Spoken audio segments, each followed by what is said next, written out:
네, 오늘 예수님과 따뜻한 아침이라는 제목으로 요한복음 21장 1절부터 14절에 나오는 말씀을 같이 나눠보겠습니다.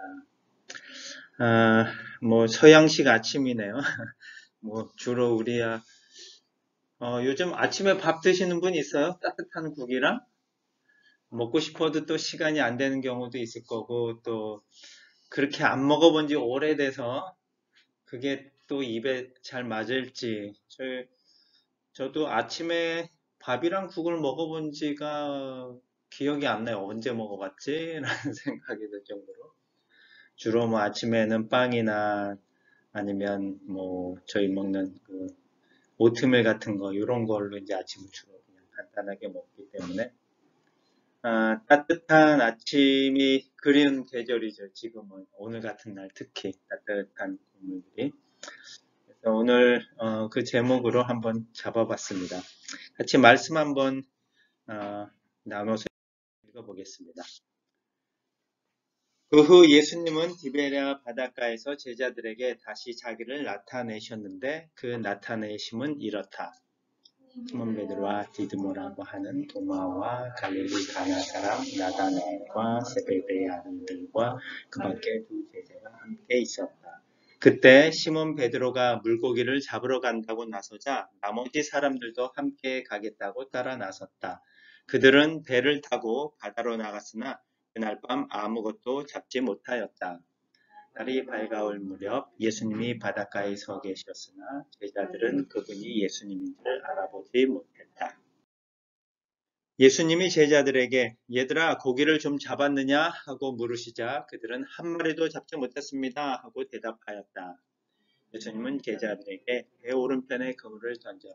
그러면 고기가 잡힐 것이다 하고 말씀하셨다. 그래서 제자들이 말씀대로 했더니 고기가 너무 많이 잡혀 그물을 끌어올릴 수가 없었다. 그때 예수님이 사랑하시던 제자가 베드로에게 주님이시다 하고 말하자 옷을 벗고 있던 베드로는 주님이라는 말을 듣고 겉옷을 들고 물에 뛰어들었다.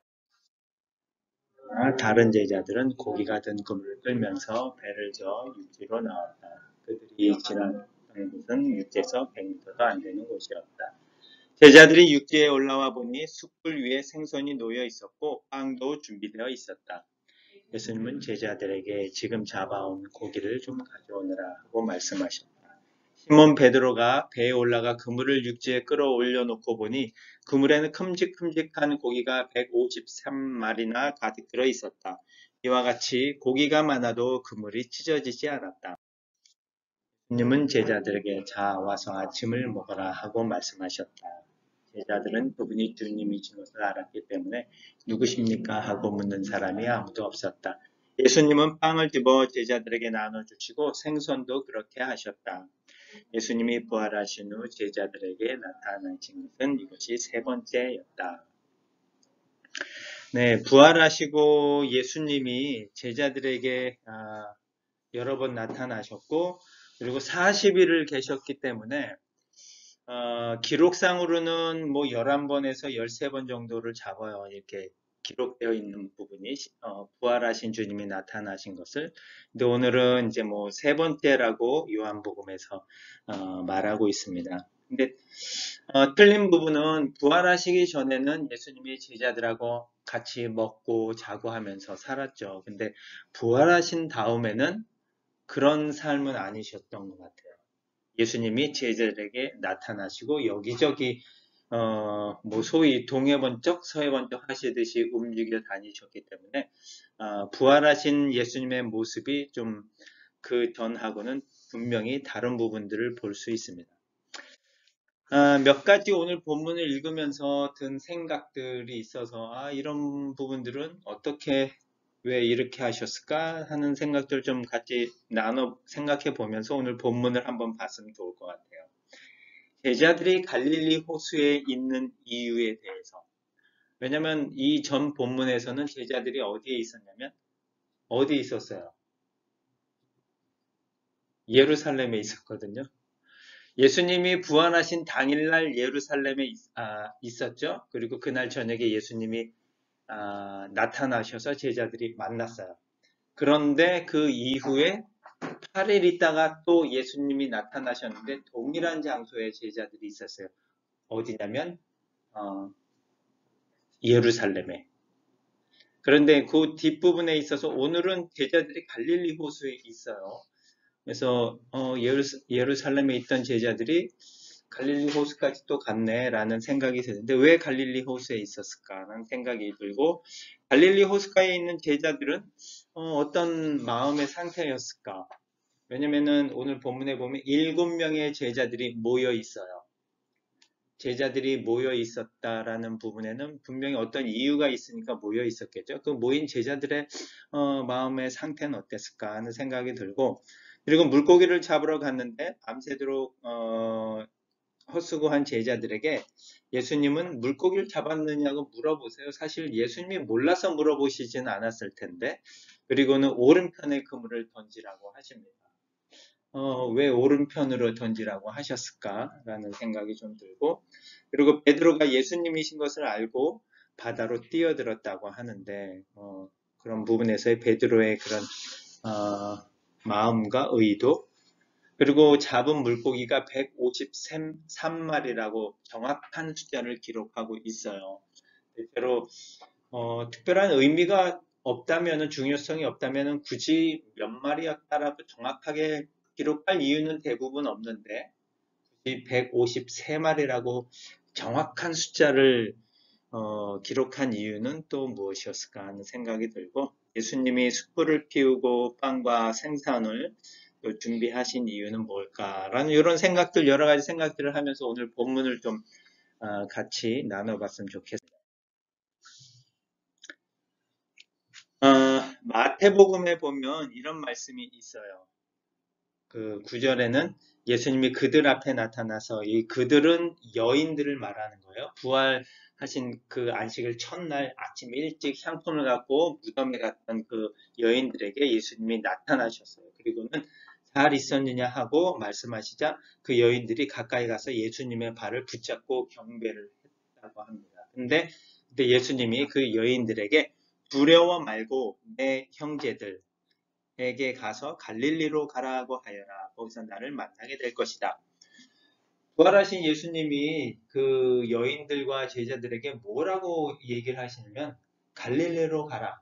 거기서 내가 너희를 만날 것이다 라고 얘기를 하셨어요. 부활하신 주님이 제자들에게. 그것도 부활하시고 첫 마디 거의 첫 마디가 갈릴리로 가. 거기서 내가 너희 만날 거야 라고 얘기하셨는데 나름 중요한 의미가 있으니까 예수님이 갈릴리로 가라고 제자들에게 얘기하셨겠죠. 그 윗부분에는 내 형제들에게 가서라고 말씀하는 걸 봐서 제자들이라고 칭하지 않고 그 제자들을 내 형제라고 이렇게 부르는 그런 모습을 보면서 뭔가 좀 더 가까워진 의미를 좀 볼 수 있는데 중요한 거는 제자들에게 갈릴리로 가라고 얘기를 하셨어요. 그리고 나서 그날 똑같은 날 저녁에 예루살렘에 모여있는 제자들에게 나타나셨어요. 그리고 갈릴리로 가라고 하셨는데 요한복음 기록상에 보니까 8일 이후에 예수님이 또 나타나셨는데도 여전히 제자들은 갈릴리로 안 가고 예루살렘 다락방에 또 모여 있었어요. 거의 일주일을 예수님이 가라고 했는데 왜 안 가고 그냥 미적미적 그 예루살렘에 있었을까 하는 그런 생각들이 좀 들어요. 그리고 결론적으로는 이제 갈릴리로 옮겨간 모습을 오늘 본문을 통해서 우리가 확인해 볼 수 있습니다. 그런데 갈릴리로 이제 옮겨갔어요. 갈릴리로 옮겨간 이 제자들이 예수님이 거기서 만나자고 얘기를 하셨으니까 그 얘기를 기억에 담고 갈릴리로 가서 뭘 했을까요? 예수님이 또 나타나시기를 기다렸겠죠. 지금은 부활하신 주님이시라 함께 돌아다니지를 못했으니까 예수님이 찾아오셔야 되고 예수님이 우리에게 나타나셔야 되는 그런 상황이었거든요. 그래서 베드로와 제자들이 모여 있었던 거예요. 근데 11명의 제자가 다 있지는 않았어요. 나머지 4명은 어디에 갔을까 하는 생각이 들지만 7명의 제자들이 모여서 뭘 하고 있었냐면 예수님을 만나기를 기다리고 있었고 예수님이 나타나기를 기다리고 있었던 거죠.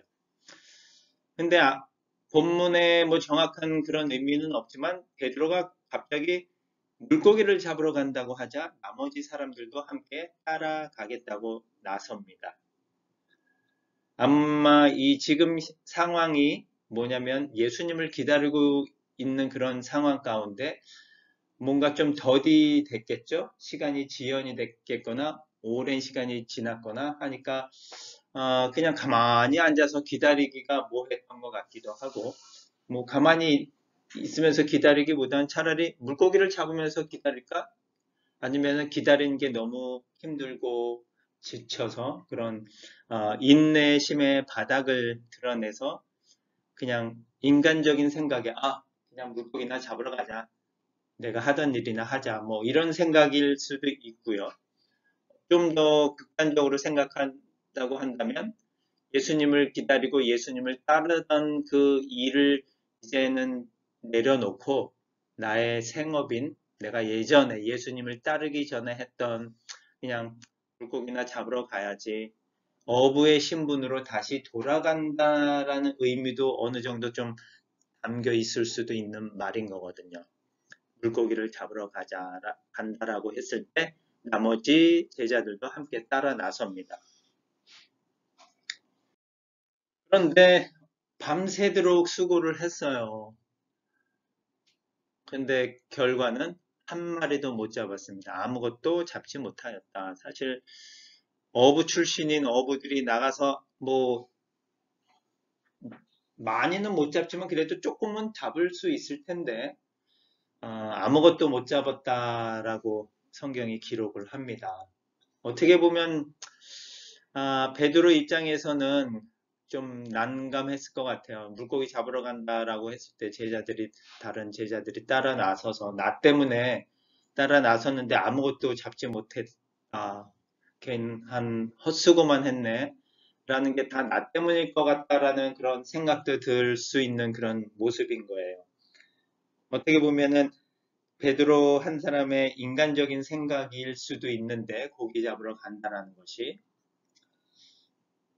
그 너무도 인간적인 생각, 하나님이 기뻐하시고 하나님이 좋아하시는 일을 해야 되는데 내가 너무 인간적인 결정을 한 것으로 인해서 이런 좋지 못한 결과가 생겼기 때문에 어떤 심적인 부담감이 있거나 좀 마음이 어, 무거웠을 수도 있는 그런 순간이었을 수도 있을 것 같아요. 아무것도 잡지 못했다. 내가 예수님을 따라가는 일을 내려놓고 내가 고집하는 일을 했을 때 어떤 결과가 안 좋다라고 할 때 우리가 생각을 할 수 있겠죠. 내가 잘못된 길을 왔나? 내가 잘못된 선택을 했나? 라는 생각이 들 수밖에 없는 결과인 거예요. 사실 어떻게 보면. 왜냐하면 우리가 결과를 놓고서는 내가 한 일에 대한 동기나 시작을 판단할 수가 있기 때문에 지금까지 상황으로 딱 보면 이거는 베드로가 잘못했네. 베드로 예수님을 그렇게 열심히 따르고 했던 그 예수님, 벌하신 예수님이 가라고 하셔서 거기서 기다리라고 했는데 기다리지 못하고 좀 너무 본능에 충실해서 어떤 일을 했는데 그게 결과론적으로는 안 좋은 상황이 벌어진 걸 수도 있어요. 오늘 본문상으로만 봤을 때는. 그런데 그 새벽녘에 바닷가에서 이제 본문 5절은 예수님이라고 하지만 아직 제자들은 그 사람이 누군지를 모르는 상황인데 얘들아 고기를 좀 잡았냐라고 이렇게 바닷가에 있는 어떤 사람이 물어봤어요. 근데 한 마리도 잡지 못했습니다라고 이제 이 어부들은 대답을 합니다. 근데 오늘 본문에 보니까 이 배가 지금 얼마나 멀리 떨어져 있는 것도 아니고 약 한 90m 정도라고 얘기를 해요, 바닷가에서. 그래서 뭐 갈릴리 호수가 그렇게 큰 건 아니지만 그래도 90m 정도 들어가면 그렇게 뭐 사실 뭐 사람이 수영하면서 하기에는 뭐 물론 깊겠죠. 하지만 물고기를 잡기에는 얕은 물인 거예요. 그냥 일반적인 생각으로도 큰 고기를 잡으려면 어디로 가야 돼요? 좀 깊은 데로 들어가야 되잖아요. 우리가 해수욕장 같은 데 서해안 가봤지만 100m 들어가도 뭐 그냥 요만큼 들어올 수도 있어요. 키도 안 넘을 수도 있는 상황인데 지금 배가 물가에서 그렇게 깊이 멀리 떨어져 있지 않고 그리고 바닷가에서 하는 사람의 목소리가 들릴 정도의 거리이기 때문에 어떻게 보면은 이제 거의 이제 고기 잡는 걸 마치고 이렇게 돌아오는 상황일 수도 있는 거예요. 그래서 한 마리도 잡지 못했습니다라고 대답을 하니까 이런 상황 속에서 예수님은 그 제자들에게 야, 역시 너희는 나를 떠나서는 아무것도 할 수 없어. 라는 그런 말씀을 좀 깨우쳐 주고자 하는 의도가 좀 있으신 것 같기도 해요. 요한복음 15장은 포도나무의 비유가 나오는 말씀이었고 그 포도나무에 가지가 맺혀 있지 않으면 열매를 맺을 수 없다라는 부분에 대해서 나를 떠나서는 너희가 아무것도 할 수 없다. 예수님이 얼마나 우리의 삶 가운데 우리의 인생의 중요한지를 제자들이 깨닫기를 바라는 말씀인 것 같기도 합니다. 그런데 예수님이 제자들에게 배 오른편에 그물을 던지라고 얘기하셨어요. 왜 오른편에 던지라고 하셨을까요? 왼쪽도 있을 수 있고 배 앞도 있을 수 있고 배 뒤편에도 있을 수 있고 왜 오른편이라고 얘기를 하셨을까요? 뭐 여러 가지 비유를 들어서 해석을 한다면 뭐 오른쪽이 아무래도 중요하니까 뭐 오른편이라고도 할 수 있겠지만 저는 뭐 어떤 방향이 중요한 것 같지는 않은 것 같아요.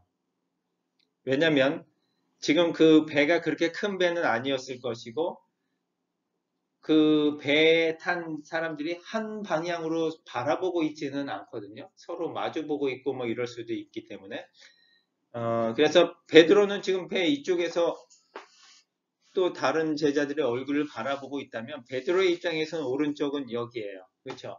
저의 입장에서 오른쪽은 여기인데 여러분의 입장에서 오른쪽은 어디예요? 이쪽이잖아요. 그럼 나의 왼편이 될 수도 있는 거거든요. 그래서 배의 오른편을 어디에 기준으로 잡고 보느냐에 따라서 이쪽이 배의 오른편이 될 수도 있는 거고 저쪽에서 봤을 때는 왼쪽이 오른편이 될 수도 있기 때문에 사실 방향이 중요한 거라기보다는 그 말씀에 순종하느냐가 아닌가라는 생각이 들어요. 왜냐면 어부 출신들이었고 밤새도록 지금 수고하고 애쓰고 있었는데 하나도 못 잡았고 지금 바닷가에서 그리 멀지 않은 데까지 배가 벌써 왔어요. 이제는 이제 접고 들어가려고 하는 그런 의미인데 그 제자들에게 배 오른편에 한번 던져봐라 라고 얘기하셨을 때 그 중요한 의미는 과연 이 제자들이 그 말씀에 순종하느냐 안 하느냐의 그 모습을 좀 보신 것 같아요.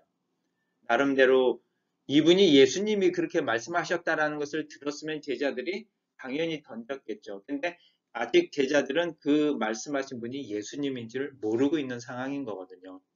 그래서 이 순종하는지를 제자들에게 보시고자 하셨던 거예요.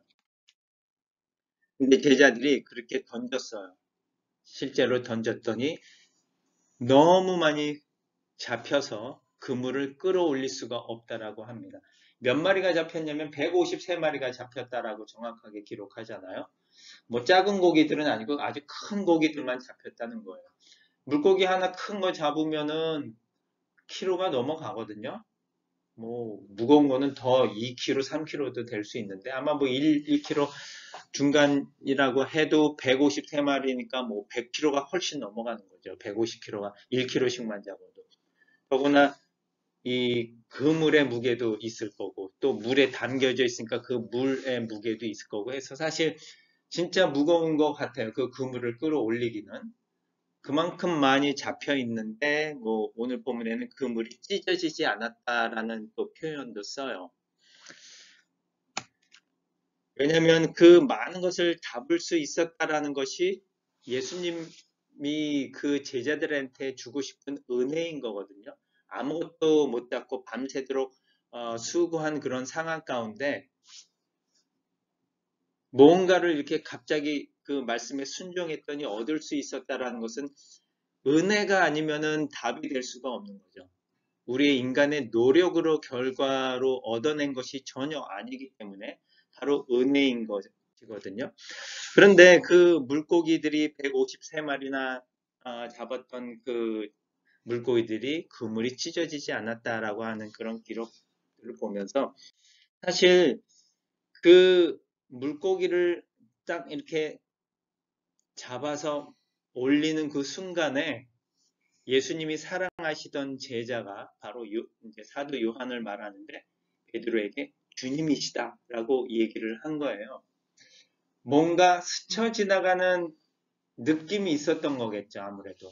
그 무거운 물고기를 그물을 끌어올리는 그 순간에 싹 스쳐가면서 아까 말했던 분이 주님이시구나라는 것을 베드로에게 얘기를 한 거죠. 바로 우리에게 그런 많은 물고기처럼 은혜를 주시는 주님을 이 사도 요한이 딱 캐치를 한 것 같은데, 사실 우리가 어리석고 우둔하면은 그런 순간을 딱 캐치하는 게 사실 늦을 수밖에는 없어요. 근데 감사하게도 예수님이 미리 제자들에게 그런 걸 다 학습을 시켰어요. 경험을 하게 하셨는데 누가복음 5장에 보면 오늘 본문에 나온 거하고 좀 비슷한 내용이 나와요. 그 물고기를 잡으러 갔었던 그 제자들의 배에 예수님이 올라가셨어요. 시몬 베드로에 올라가셔서 말씀을 전하고 베드로에게 깊은 데로 가서 그물을 쳐서 고기를 잡아라 라고 하셨는데 그 전의 상황이 어떤 상황이었냐면 5절에 보니까 우리가 밤새도록 애써봤지만 한 마리도 잡지 못했습니다. 그러나 선생님이 말씀하시니 한 번 더 그물을 쳐보겠습니다. 여기서 베드로는 지금 그 예수님을 선생님이라고 부르고 있고 그 베드로의 배에 예수님이 지금 타셔서 말씀을 전하시고 나서 지금 깊은 데로 가서 그물을 쳐서 고기를 잡아라라고 하고 있기 때문에 그 말씀을 하시는 분이 누구인지를 알아요. 예수님이라는 것을 알고 그래서 그 말씀에 의지해서 제가 한번 그물을 쳐보겠습니다 하고 깊은 데로 가서 그물을 쳤더니 고기가 너무 많이 잡혀서 그물이 찢어지게 됐다가 그래요. 이전에 겪었던 그 경험인 거죠. 그 경험에서는 오늘 본문하고의 차이점이 좀 몇 가지가 있어요. 그물을 오른편으로 던지라 그러지 않았고 그 전에는 깊은 데로 가서 던졌어요. 그리고 그 배에는 예수님이 타고 있었어요. 오늘 본문에는 예수님이 배에 타고 있는 게 아니고 바닷가에서 소리를 치고 계셨죠. 바닷가에서 얘기를 하고 계셨고 그리고 오늘 본문에서는 이 제자들이 바닷가에서 얘기하시는 그분이 누구인지를 아직 몰라요. 근데 누가복음에서는 베드로의 그 배에 타신 분이 말씀을 전하신 예수님이라는 사실을 알아요. 상황이 좀 많이 다르지만 좀 비슷한 상황이었겠죠. 그래서 그 물고기를 잡으면서 끌어올리는 그 순간에 요한의 머릿속에는 예수님이시구나. 바닷가에서 우리 보고 갈릴리로 가라고 하셔서 기다리게 하셨던 그 예수님이 지금 우리에게 말씀하시는구나라는 것이 사도 요한의 머릿속에는 딱 스쳐갔겠죠. 그래서 주님이시다라고 하니까 베드로는 벗어났던 그 겉옷을 걸치고 그냥 바다로 뛰어듭니다. 왜냐하면 기다리고 있었던 예수님이었는데 예수님이 나타나신 거잖아요. 예수님을 기다리다가 못해서 고기나 잡으러 가자라고 하면서 그 제자들을 끌고 왔던 베드로인데 예수님이 드디어 나타나셨으니까 지금 예수님이 나타나셨는데 베드로에게는 지금 그 잡은 고기가 중요한 건가요? 예수님이 중요한 건가요? 예수님이 더 중요한 거잖아요.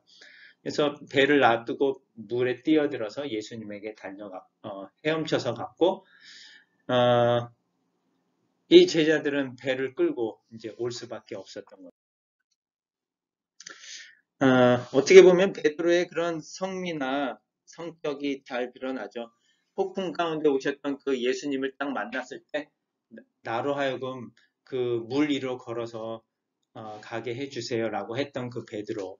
그 베드로가 얼마만큼 그 주님을 그 마음에 기다리고 있었는지에 대한 마음도 또 엿보이는 것 같아요. 예수님이 오시기 전에는 기다리다가 고기나 잡으러 가야지 했던 그 베드로인데 예수님이 딱 나타나시자 그냥 바로 뛰어드는 그 베드로의 모습을 저희가 좀 엿볼 수 있습니다. 그런데 이렇게 제자들이 육지에 올라와 봤는데 예수님이 그냥 가만히 기다리고 계신 게 아니고 감사하게도 따뜻한 숯불을 피워 놓으시고 그 위에 생선과 빵도 준비해 놓으셨던 거예요. 요때 날씨가 뭐 한 4월 말 5월 초, 5월 정도라고 볼까요? 부활절이 4월 달에 있으니까 예수님이 40일을 계셨는데 그 어느 순간인지 모르겠지만 뭐 길게 잡아도 5월 초라고 잡으면 뭐 그렇게 추운 날씨는 아니에요. 하지만 아침 일찍에 물에 들어갔다 나오면 뭐 춥겠죠. 그런 제자들을 위해서 숯불 위에 또 불도 피워놓고 생선과 빵도 준비해 놓으시고 빵하고 생선이 나오니까 어떤 생각이 드냐면 오병이어가 딱 생각이 들잖아요. 생명의 떡으로 오신 주님이 이 제자들에게 부활하신 다음에 부활이요 생명이라는 의미로 이 제자들에게 직접적으로 생선과 빵을 통해 생명의 은혜를 나누고 계십니다.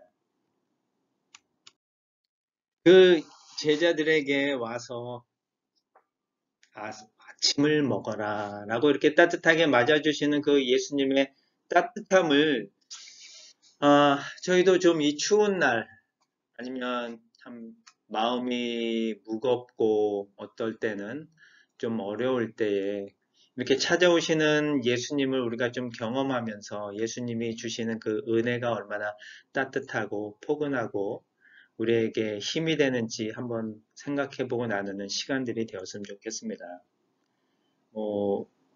제자들이 어려운 상황 가운데 있었어요, 분명히.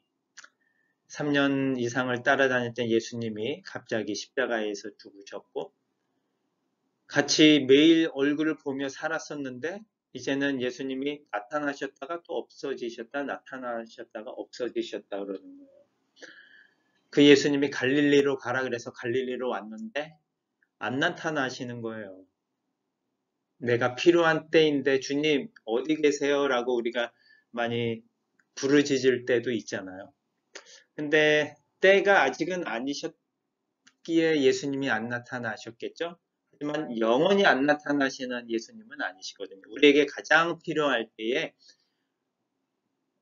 나타나시는 예수님이십니다. 그 나타나시는 예수님이 그냥 뭐 나타나서 얼굴만 보여주고 가시는 게 아니고 우리에게 필요한 것들을 또 주시는데 그게 바로 은혜라는 거죠. 우리가 뭐가 필요합니까? 주님이 주시는 은혜가 필요하지 뭐 다른 게 필요하겠어요.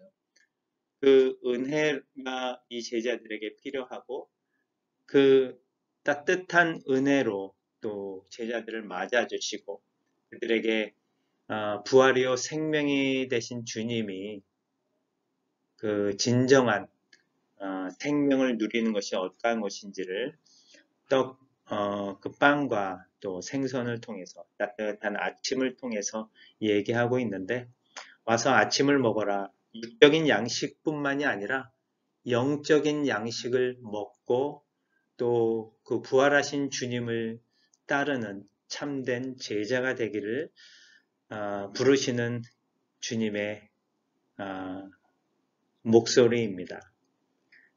함께 예수님과 이런 따뜻한 시간에 참여하는 저와 여러분이 다 되었으면 좋겠습니다.